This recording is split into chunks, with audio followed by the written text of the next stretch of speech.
শুভ দুপুর বন্ধুরা। আজ দুপুরের মেনু নিয়ে আমি ঝুমা আবারও চলে এসেছি তোমাদের সামনে। তো আজকের এত কিছু মেনু, কোনটার নাম বলবো কোনটার নাম বলবো না মনে করে যে ঠিকঠাক বলতে পারবো সেটাও তো বুঝতে পারছি না। কিন্তু যাই হোক, তোমরা একটু দেখে নাও। আজকে নিশ্চয়ই বুঝতে পারছো কোনো একটা অনুষ্ঠান আছে, তো সেই অনুযায়ী রান্নাবান্না হয়েছে। কি কি রান্না হয়েছে তোমরা একটু দেখে বলো তো, কেউ কি চিনতে পারো নাকি কী কী রান্না হয়েছে?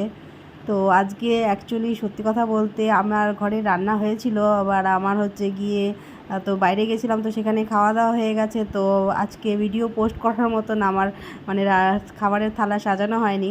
তাই এই ছিল, এটা আমারই তৈরি করা ভিডিও। আমারই বাড়িতে এক অনুষ্ঠান করেছিলাম, সেখানকার ভিডিও। তো সেটাই তোমাদেরকে আবার দেখাচ্ছি। তো দেখো তো মেনুগুলো কেমন হয়েছে। এখানে টোটালি 33টা মেনু আছে। তো কি কি আছে সেগুলোর নামগুলো আমি এখন মনে করে হয়তো বলতে পারবো না, তবে চেষ্টা করছি। দেখা যাক। আছে 5 রকমের ভাজা, বাটা মাছ, কাতল মাছ, ট্যাংরা মাছ, রুই মাছ, মাংস 2 রকমের,